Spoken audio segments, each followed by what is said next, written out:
All right, good evening, everybody. So, welcome to Putting Our Perspective on It. So, tonight is November 6th. Um, this is going to be a brief introduction to the rest of this video, which will be spliced together. Um, because this video is going to be a collaboration of the next 9 days. The next 9 days, I will be conducting a 9-day water only fast. And many of you might be asking, but wait a second, this Putting Our Perspective on It channel, we just watched the welcome video, and he said that he's going to be talking about mental health and substance abuse and how we can break the stigma and how we can help. And what does a fast have to do with that? This dude's going to give us health advice like, nah, we don't want to watch that. No, I'm not giving you no health advice here. This is going to be about mental health and substance abuse. The reason why I partake on a 9-day fast, and I have for the last 2.5 years since I began my sobriety, is because I found something. I found a reason to challenge myself. I found something that I believe in. There's a reason for that. I push myself every year to conduct a 9-day fast. Okay? It challenges me mentally and physically. It pushes my body to limits that I haven't pushed it to before. Pushes my mind to places that I've never pushed my mind before. Now, there are risks in doing this. There are health risks. Obviously. I mean, I'm going 9 days without eating. That's self-explanatory that there are some extreme health risks. But there are also mental health risks in doing this. My mental health can extremely deteriorate if I'm not strong enough, if I'm not sound enough. If I don't have a strong enough support network around me, things can go awry really fast. So in this endeavor, it is crucial to make sure that I do have a support network around me. It is crucial to make sure that my friends, my family, everybody I know is aware of what I'm doing, when I'm doing it, how I'm doing it, in case I do start to slip and slide. But some of the things that I can benefit from this is at the end, I've challenged myself and I pushed myself to a limit that I did not think was possible. So I can gain a higher self-esteem, a higher self-efficacy. Now, somebody like myself that suffers from major depressive disorder and other mental health disorders, those are two very crucial things that I need to do. I need to increase my image of myself to myself. I need to believe in myself. So this challenge, this fast, is what I do to make sure that I can believe in myself.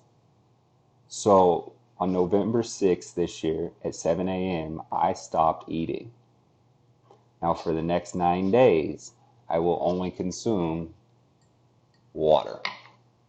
I've consulted my doctors. Everything is going to be monitored.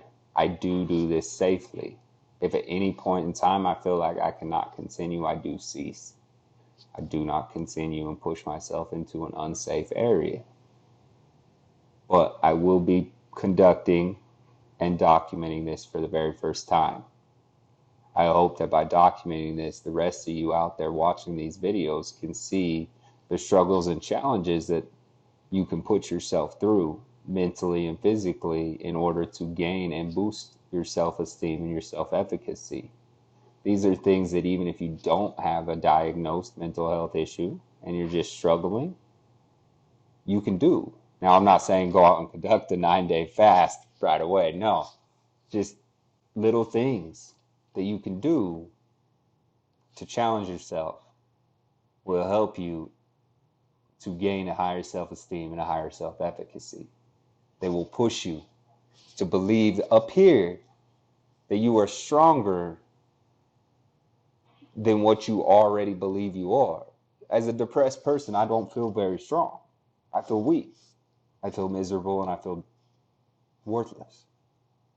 But at the end of a 9-day fast, when I finish it, I feel like the world is mine, that I can do anything. I feel strong. I feel empowered. I feel embodied. I believe in myself. I then can go out and tackle my recovery, my mental health treatments, my school, anything that I want. I can go out and tackle it because I remember back. You remember that fast? You tackled that. None of this stuff is as difficult as that. All right, good evening, everybody. Tonight is November 7th at 9:13. Um, yeah, so it's been an interesting few days. I mean, the election just got called, but we're not going to get into politics on here. Um, but I am conducting the fast. We're a little over 36 hours in now. We're, what, 36, was it 7, 38, 38 hours in. And it's this is when things get difficult because I'm hungry. Okay, I'm hungry. Um, I'm still pushing forward. I'm still getting things done in my daily life. Um, Last night, I went out and conducted unsheltered outreach where we fed people, we clothed people, we handed out about 150 some odd meals. Um, that stuff's good for my mental health. That stuff helps boost, you know, that I'm giving out. I'm helping others. Helping others helps me. Um, but man, I gotta say, cooking food during a fast, whew, it's tough. Um, Tonight though was great. I was really struggling. I was really struggling with the fast. I was hungry. I mean, I got a stocked up fridge, a stocked up freezer, a stocked up pantry. Like I did not make this easy on myself, and I was getting hungry. And I had some great friends tonight come by, and they brought their little ones by, and children are always a good boost. Uh, but they brought pizza. They brought my favorite food. They brought pizza by, and made it a little bit more difficult, But seeing good people also helps, take my mind off of things for a little bit. But helps keep me focused on the fact that I am doing this to challenge myself. I am not doing this because it's the easy way. I'm doing this to challenge myself. But we're 30, like I said, 38 hours in. We still got good ways to go. I mean, we still got 7.5 days to go. But I'm hungry. I still got my cup of water, you know. But I'll keep you guys posted, you know. Just struggling with trying to overcome that urge to eat, So just stay tuned. All right, everybody. So we're about 110 hours in to the fast. Little update on how things are going. Uh, I'm deteriorating quicker than I was originally expecting. Um, the headaches are setting in. I mean, 110 hours is 10 hours shy of 5 days. Um, my mental capacity is going rather quickly as well. I am starting to become forgetful. Uh, I am shaking some. I don't know if you could see it, but there is some prominent shakes. They're not extreme yet. There is some weakness when I go to stand up and move around. There is some lightheadedness. Um, I am consuming about 2 gallons of water a day to try to counterbalance as much as I can. I do know that that is not going to suffice. Again, like I've said, I am not a medical professional and I don't advise doing this without consulting one. Um, but some things that I've gained during the last 110 hours is being forced to sit with uncomfortability. Now, from a mental health standpoint, that is huge, especially with somebody that suffers from PTSD, major depressive disorder, borderline personality disorder, and substance use disorders. I don't like being uncomfortable,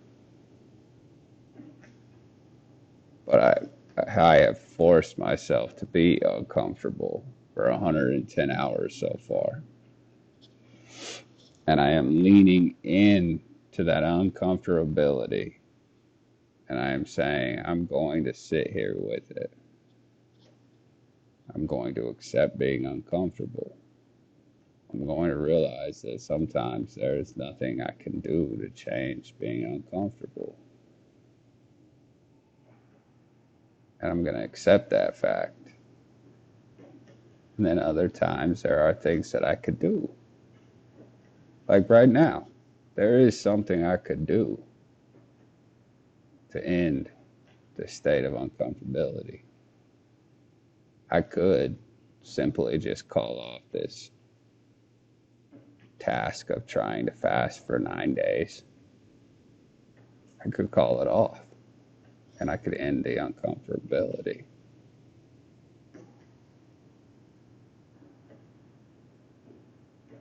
So I am challenging myself in the sense of, can I be comfortable being uncomfortable? And for 110 hours, I have been uncomfortable being uncomfortable, but I've started to get a little bit more comfortable with it. Um, I am getting cold. That's why I'm bundled up. My body is kind of going into preservation mode, I believe. I'm tired all the time. I want to sleep, but I got things I got to do still, so I got to be up. I got to still function. Um, so I'll talk to you guys in a day or two, and we'll see how things go from there. Okay, everybody. So we are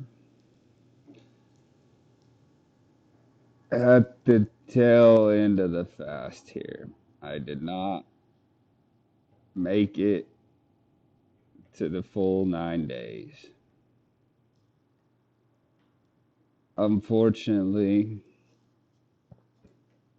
I am calling it at 156 hours out of the goal of 216.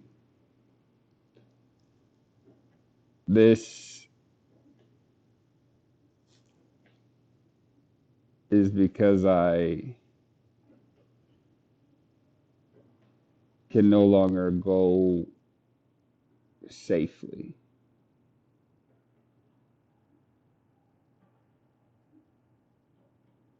from a medical standpoint. Um,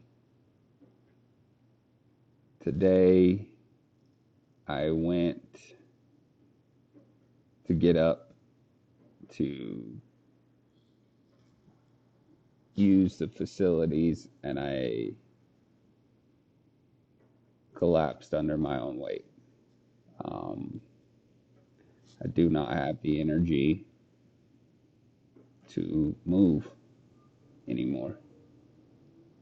Um, I barely have energy to hold myself up.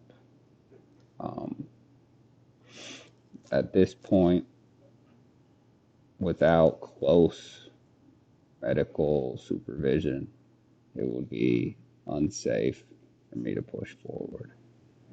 Mentally, I feel like I have the mental capability to push myself for the remaining 60 hours.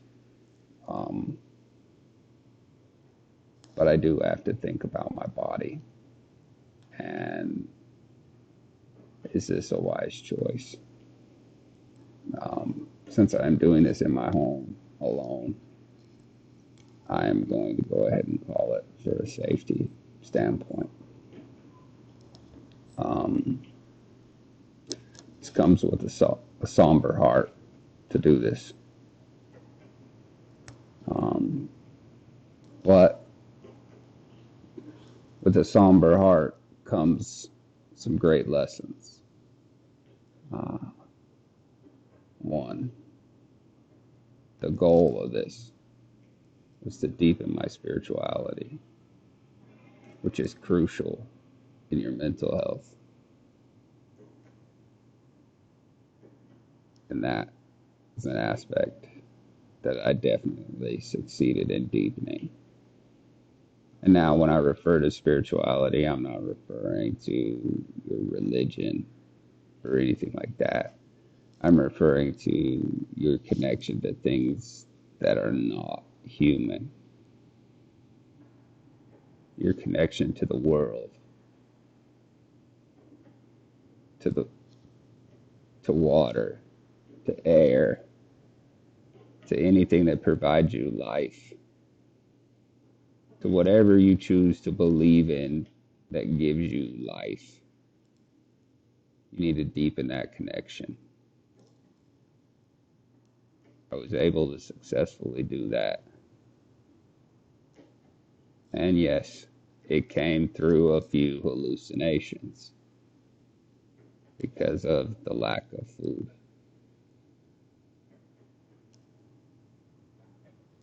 Now, there was also the goal of testing myself mentally to see if I would break.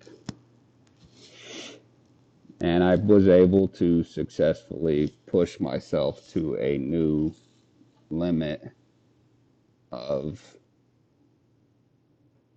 getting things done in a capacity. Sorry, I needed to turn a light on. It was too dark in here. But to a capacity that would allow for me to better understand my own mental state. I did that by pushing and pushing and pushing.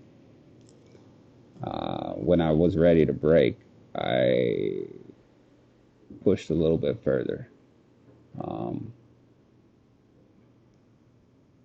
I now have an understanding of my mental limits.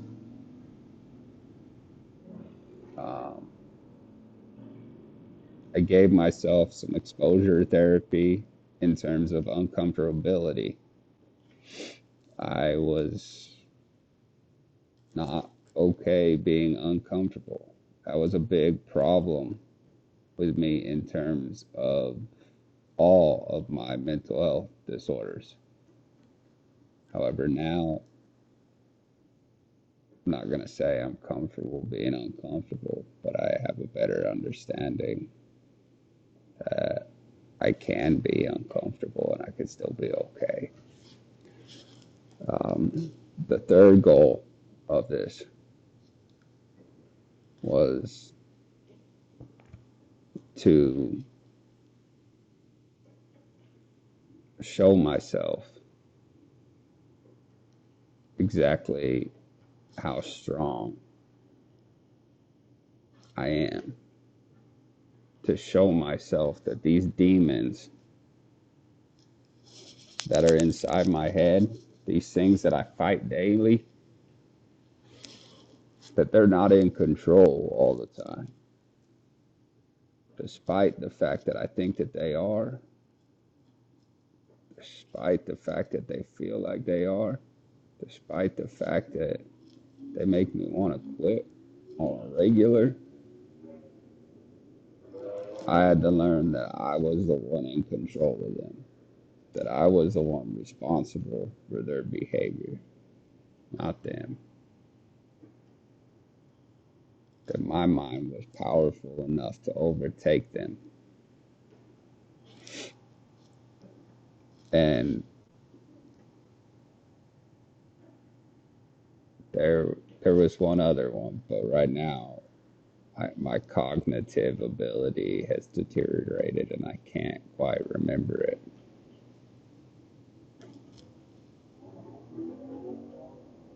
But I can now look back at this and realize there were a lot of lessons learned. One lesson that was learned that was not intended is the lesson of defeat. Um, for me, defeat and failure are unacceptable. I grew up always being told that I was never going to be good enough, no matter how hard I worked. It was never going to be good enough.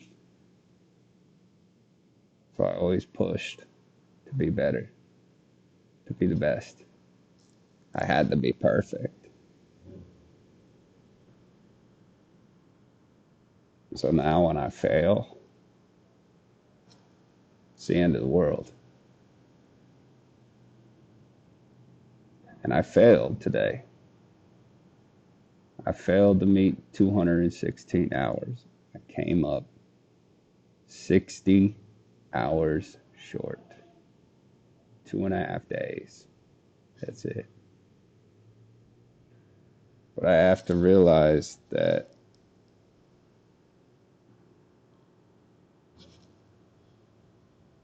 maybe this isn't a defeat, but maybe this is a win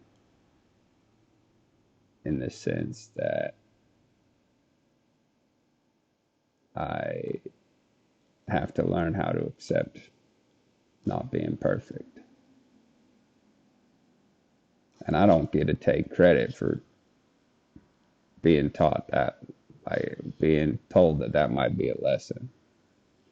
I posted on my social media pages that I was in the fast at 156 hours.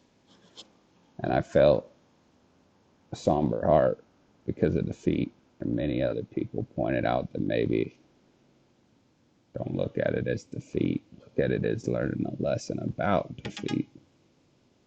So that was an unintentional lesson I was not expecting to learn. So if this fast video helps any of you put your perspective on it, just realize you are stronger than what you believe you are. Your mind is the most powerful thing in your body. It is capable of doing anything that you put it out to do. Just put your perspective on it. Because here, we're putting our perspective on it.